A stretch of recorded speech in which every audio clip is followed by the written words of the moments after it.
Amis francophones, je vous salue dans le beau nom de Jésus-Christ. Suite au départ de la patrie céleste, de la reine d'Angleterre,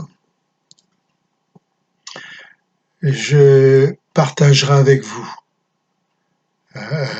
ce qu'a dit un autre roi, qui lui avait beaucoup plus de difficultés à croire que la reine Élisabeth II. Car voici ce qu'il écrit. Il y a un temps pour tout,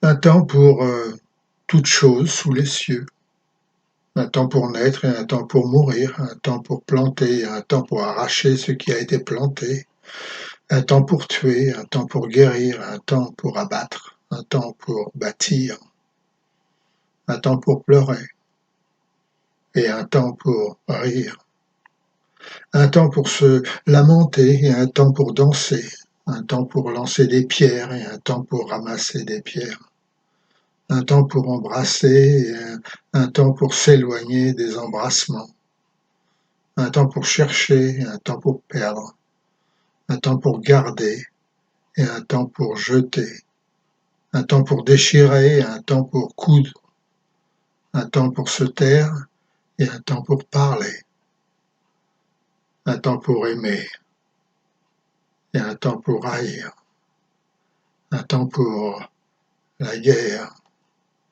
et un temps pour la paix. C'est parce que beaucoup de gens étaient surpris du décès de la reine en Grande-Bretagne que je me suis permis de prêcher sur ce passage de la Bible écrit dans le livre de l'Ecclésiaste, au chapitre 3, vous verrez le verset 1 à 8. Mais c'était bizarre parce que pour eux, la reine était éternelle. Ça faisait tellement longtemps qu'elle était reine en Grande-Bretagne. Donc ils ne pensaient pas qu'elle pouvait mourir.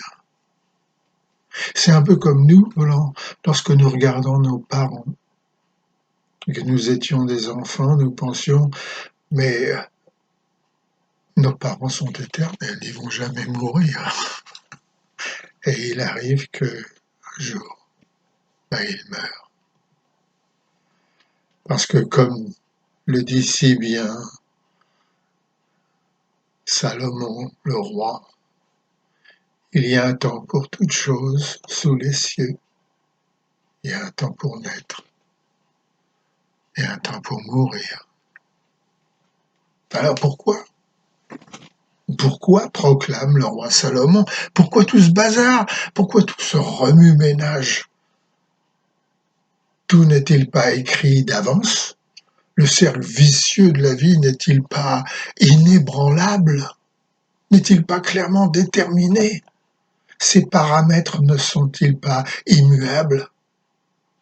Il n'est même pas besoin de chercher une réponse dans la Bible, car nous en sommes tous conscients. Il y a un temps pour naître, et puis un temps pour mourir. Et si aujourd'hui je vis, alors je suis voué à mourir. Et entre les deux, que fait-on, Major? Une fois m'a dit un jeune homme de bon esprit. Eh bien, entre les deux, dit le roi Salomon, rien. Tout est vanité et poursuite du vent. La sagesse, le plaisir, la connaissance, la puissance, la gloire, la richesse, les belles voitures, les gadgets, tout est vanité et poursuite du vent, proclame ce grand roi. Et grand était le roi Salomon. Au chapitre 2 de ce même livre dont nous venons d'écouter les paroles, il se décrit comme étant non seulement un roi, mais aussi un premier ministre, un philosophe, un homme sage, un intellectuel éveillé à la connaissance de toutes les sciences humaines, un architecte, un ménager, une célébrité, un bon vivant. Oui, ça, il l'était, bon vivant, un séducteur. Et pourtant, malgré tout ce qu'il est devenu, le roi Salomon proclame: tout n'est que vanité et poursuite du vent. Alors pourquoi? Eh bien parce que nous partageons tous une destinée commune. Que nous soyons blancs ou noirs, bons ou méchants, riches ou pauvres, rois ou sujets, hommes libres ou esclaves, purs ou impurs, tous nous vivons et après, nous mourrons. Vanitas, vanitatum, et omnia vanitas. Vous ne me croyez pas? Regardez autour de vous, l'humanité, et voyez par vous-même si le roi Salomon est dans l'erreur. Orgueil, jalousie, vanité, arrogance, prétention, ostentation, contentement de soi, vaine gloire, futilité, tout est vanité et poursuite du vent. Ne soyons donc pas surpris que le roi Salomon conclue son message par la question: pourquoi essayer quoi que ce soit? Pourquoi se soucier? Rien ne change de toute façon. Nous avons un temps pour naître et un temps pour mourir. Rien de plus. Le prophète Jérémie en arrive aussi à la même conclusion, qui ne doit pas nous étonner. Un léopard peut-il changer la couleur de sa robe et être libéré de ses taches? Demande-t-il. De même, l'homme peut-il faire le bien? Il a l'habitude de faire le mal, c'est inné en lui. Un pécheur sera toujours un pécheur. Alors vous pensez bien. Avec un tel encouragement, vous avouerez que nous n'avons plus qu'à nous retirer dans notre petit coin, bouder et pleurer. Retourner dans notre lit, ne plus nous réveiller et ne plus être. Après tout, nous n'avons pas demandé à venir dans ce monde pourri, où tout n'est que vanité et poursuite du vent. Ouais. Et cependant, nous voyons soudainement des gens changer. Alors, on ne sait pas exactement pourquoi ni comment ils changent, mais ils ne sont plus les mêmes. Il n'y a pas d'explication logique, mais nous constatons que de misérables pécheurs voués au péché deviennent des saints. On voit des gens qui étaient égoïstes et vaniteux, arrogants et orgueilleux, devenir humbles et aimer leurs prochains comme eux-mêmes. De pauvres âmes, effrayées, soucieuses, bercées dans une insécurité journalière, devenir calmes, envahies par une paix que nul être humain ne peut donner. C'est drôle, n'est-ce pas? Il n'y a pas d'explication logique, juste des faits. De misérables pécheurs voués au péché, ils deviennent des saints, des gens honnêtes et purs.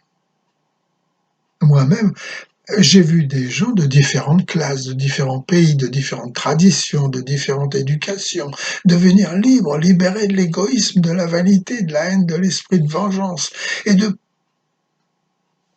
possession, à l'abri d'ambitions personnelles. Ils sont devenus totalement différents et à l'opposé de tout ce qui les définissait auparavant. C'est un vrai miracle. Ils ont changé. De mauvais qu'ils étaient, ils sont devenus bons et accueillants. Et il est vrai qu'il est facile pour une personne de prétendre d'être bon, mais bon intérieurement, en toutes choses et en tout temps. Comment cela est-il possible? Ces gens qui ont changé proclament que ce n'est pas par leur propre force, mais par la volonté, la compassion et l'amour de Dieu qu'ils ont changé, et que cette transformation est donnée gratuitement à tout homme et à toute femme. Rien que cela.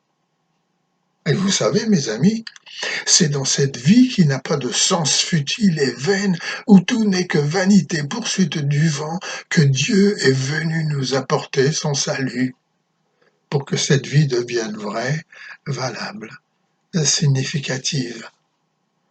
Et quel est un véritable but? Voilà pourquoi, mes amis, Christ est venu dans le monde. Voilà pourquoi il a vécu et partagé nos vies dans ce monde qui n'a pas de sens, ce monde futile et vain où tout n'est que vanité, poursuite du vent, pour donner un sens à la vie. Et lorsque nous nous abandonnons à lui, c'est ce qu'il fait. Il donne un sens à notre vie. Le roi Salomon pensait que le royaume de Dieu était au-dessus de la terre, ce qui explique pourquoi il proclamait que tout ce qui était sous le ciel n'était que perte du temps et poursuite du vent. Mais lors de sa venue, Christ a dit, le royaume de Dieu ne viendra pas de manière à frapper le regard. Et nul ne dira, il est ici ou il est là. Car le royaume de Dieu est au milieu de vous. Luc 17, verset 20 à verset 21. Alors comprenez-vous la différence?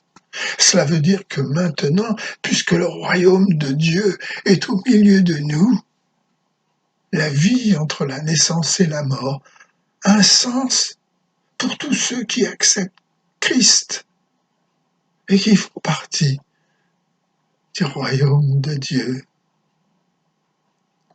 Ceux qui vivent sans Dieu sont soumis au joug du temps dont parle Salomon. Mais ceux qui vivent sur terre, dans le royaume de Dieu, ceux-là ne sont pas soumis au temps, car ils vivent dans l'éternité. Et voilà pourquoi Jésus-Christ proclame, « Je suis la résurrection et la vie. Celui qui croit en moi vivra quand même il sera mort. »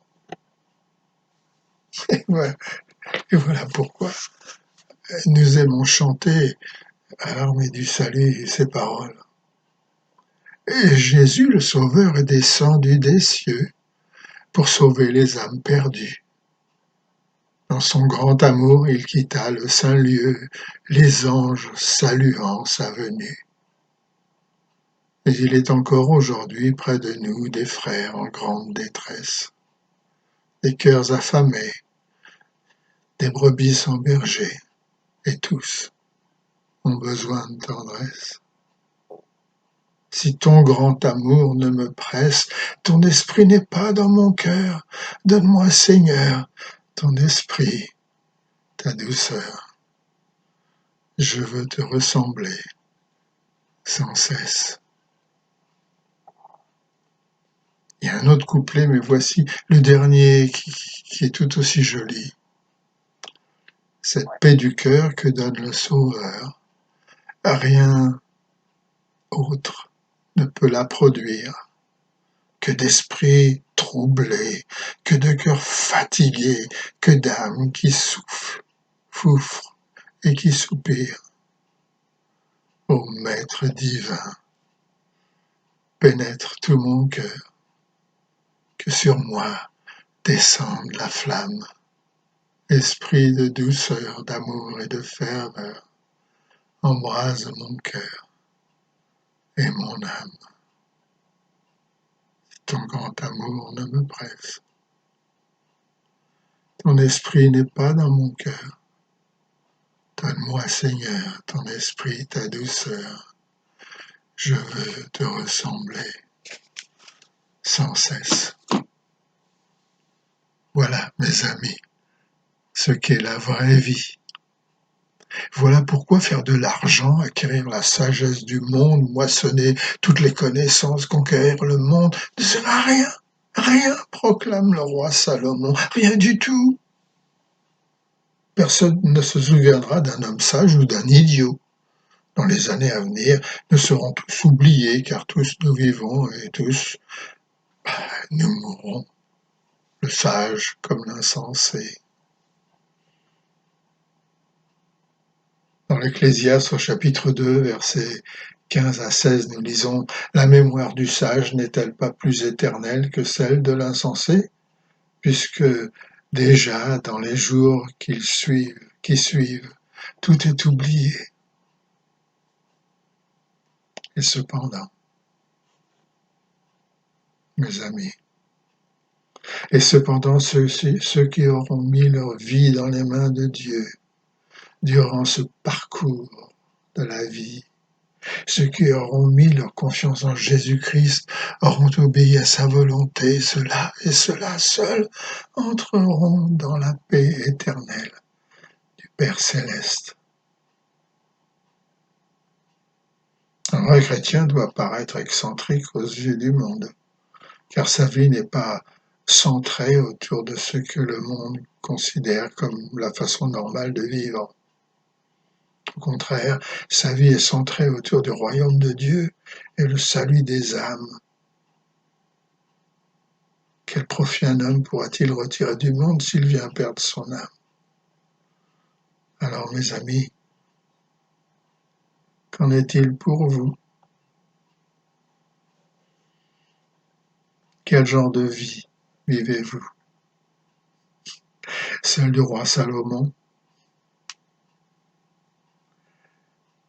ou celle de Christ? Essayez celle de Christ et vous verrez la différence. Dieu vous garde.